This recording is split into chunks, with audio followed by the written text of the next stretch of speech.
listening to 40 Weeks, a production of the Pregnancy Podcast with Vanessa Merton.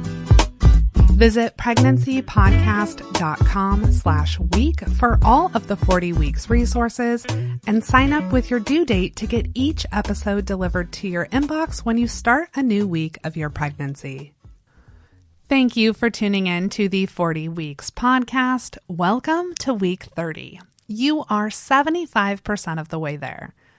You can see a picture of what your baby looks like this week, read the transcript, and access the additional resources for week 30 at pregnancypodcast.com/week 30. Your little cauliflower-sized baby is growing this week to the size of a bunch of broccoli.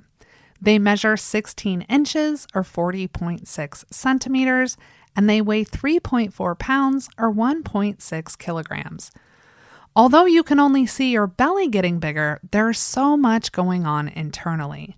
Your baby's brain is going through a lot of development. Up until now, the surface of their brain was smooth. But as their brain continues to develop, it's going to take on grooves and indentations. All of those wrinkles in our brains allow for increased brain tissue. So your baby's getting smarter every day. As their brain and fat cells help to regulate their body temperature, they're shedding lanugo, which is the downy-like hair that covers their bodies. Their bone marrow is also making red blood cells. All of the little pieces are coming together to get your baby ready for life on the outside. You only have about 10 weeks left until you get to meet your baby. The last months of pregnancy often bring challenges. Everything's getting bigger, heavier, and more squished. Some of the first trimester pregnancy symptoms that you thought you were done with might be coming back, like frequent urination, tender breasts, and heartburn. Hang in there and know that this is all temporary. For more in-depth information on symptoms that you may experience this trimester, listen to the third trimester overview episode at pregnancypodcast.com/third trimester. Hormonal changes during pregnancy can cause swelling of the nasal mucosa and excess mucus production. Plus, you have an increase in blood volume that can cause swelling in the tiny blood vessels in the lining of your nose and congestion in the surrounding tissue. A stuffy nose, sometimes classified as pregnancy rhinitis, could start any time in your pregnancy, but there's a strong correlation between symptoms and gestational week, and a stuffy nose is most common in the third trimester.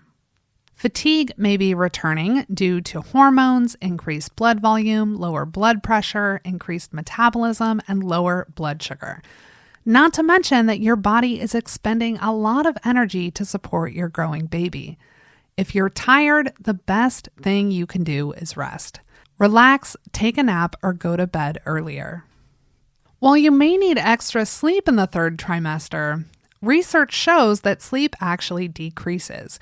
One study found 57% of pregnant women had symptoms of insomnia. A meta-analysis found that the overall prevalence of insomnia in the third trimester was 42.4%. Insomnia is a vague term that can describe a lot of different sleep challenges. Trouble falling asleep, waking up in the middle of the night, trouble going back to sleep.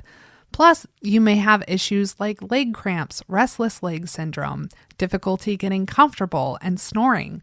There are episodes of the Pregnancy Podcast on evidence-based tips to get better sleep and troubleshooting sleep issues. You can check those out at pregnancypodcast.com/sleep. As you're getting more prepared to go into labor and give birth, pain may be the first thing that comes to mind or the very last thing that you want to think about. There is the occasional anecdote about a pain-free birth, but most expecting mothers experience some level of labor pain and discomfort. It seems counterintuitive that something so necessary for survival would be difficult and come at such a high cost. There's an episode of the Pregnancy Podcast that reframes how you may think about labor pain so that you're not terrified going into the experience, so you have a better idea of what to expect and you understand why birth can involve pain. You can see that episode at pregnancypodcast.com/pain. You also have many pain management options available. This includes an epidural, nitrous oxide, and other options like a TENS machine, intravenous medications, or pudendal nerve blocks. Even if you're planning to have an unmedicated birth, you can utilize hydrotherapy or have a water birth, or you may want to employ a technique like hypnobirthing. And of course, there are episodes on all of these topics on the Pregnancy Podcast. Last thing for mom this week, if you're planning to take a birth class that's 6 weeks, you should start it this week or next week to make sure that you can complete it before going into labor. A tip for dads and partners, if you're feeling left out because mom gets a baby shower and you don't, plan an afternoon with your friends to celebrate becoming a parent. You can have a barbecue, play a round of golf, hit up a local brewery, or even plan a dadchiller party. While all of the focus tends to be on mom, after all, she is growing an entire human, you have a lot to celebrate too. Thank you for tuning in to the 40 Weeks podcast. You can see the full transcript and all of the resources for this episode at pregnancypodcast.com/week30. Next week, you will probably be able to tell your baby's sleep patterns. Until then, I wish you the very best in your pregnancy journey.